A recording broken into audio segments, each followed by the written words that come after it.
the chilly change in the weather could come more coughs and sniffles. On average, children do get sick more often than adults because their immune systems aren't fully developed and because they come in contact with a lot of other sick kids at daycares and schools. We all know when a child is sick, not only should they stay home, of course, but mom and dad usually have to miss a day of work. But avoiding that time off and a trip to the doctor's office might be easier than you think. Tampa Bay Parenting Magazine editor Angela Ardolino joins us now again with a little more advice on this.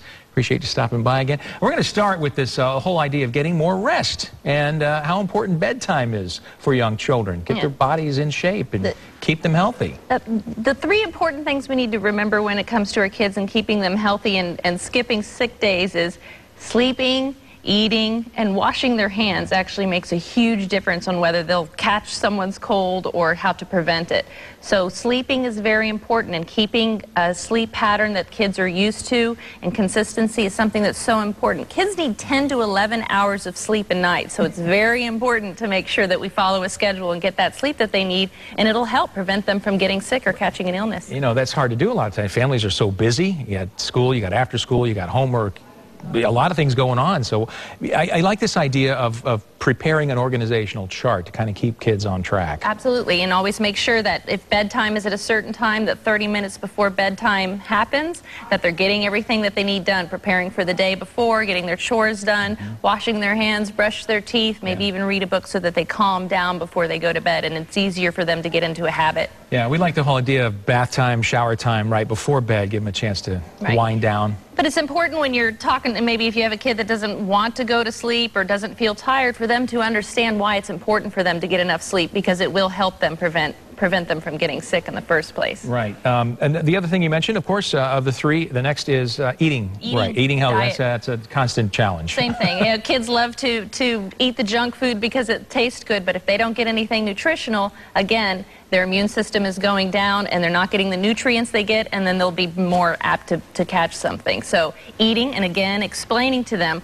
why we need to eat these vegetables and how many of these vegetables do you eat, and if you eat this, then maybe we can have something else, but you have to have these things to get the nutrients. And they understand. They know why they're doing something, they're more apt to do it. And a good chewable vitamin doesn't hurt either, no, right? No, absolutely won't hurt anything. As long as it's a natural and doesn't have any bad stuff in it, a vitamin is always a great idea. And they've got them in gummy and everything now, so kids actually love to take them.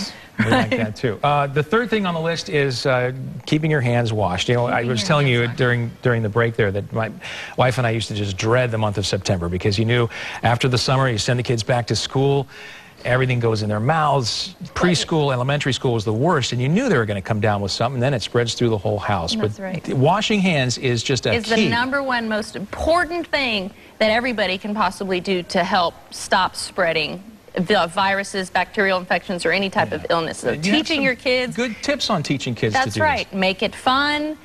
If you don't do it, they're not going to do it. You know, when you're washing your hands, make it a special effort to make sure that you're washing your hands more often, and invite them, set a good example. I mean, there's been research where entire elementary school classes have implemented making sure that kids understand why they were washing their hands, that they did it on a regular basis, and their amount of sick kids that didn't come into school went down tremendously. And it was just from from teaching kids to wash their hands properly.